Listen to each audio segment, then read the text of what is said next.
पिशावर समेत खैबर पख्तूनख्वा में हालिया बारिशों ने तबाही मचा रखी है। खैबर पख्तूनख्वा के बलाई इलाकों में लैंडस्लाइडिंग और सैलाब की सूरत हाल बरकरार है। खैबर पख्तूनख्वा के अजला सवाबी के इलाके मूसा बांडा में बारिश हो जाने की वजह से मकान की छत गिरने से 3 बच्चों समेत 5 अफराद अपनी जिंदगी की बाजी हार गए।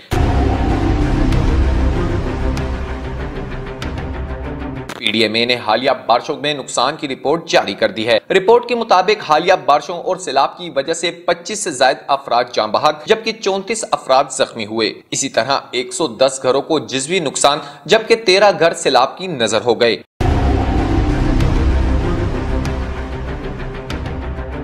पीडीएमए के मुताबिक पिशावर समेत खैबर पख्तूनख्वा में मजीद बारिशों की पेशनगोई कर दी है। तेज बारिशों के पेश नजर मुतलका इदारों को पेशगी इकदाम की हिदायत कर दी है, जबकि दरियाए किनारे मुकीम अफराद को महफूज मकामात पर मुंतकिल करने का काम भी शुरू कर दिया गया। कैमरामैन अरसलान तारिक के साथ सादुल हसन, C91 न्यूज, पिशावर।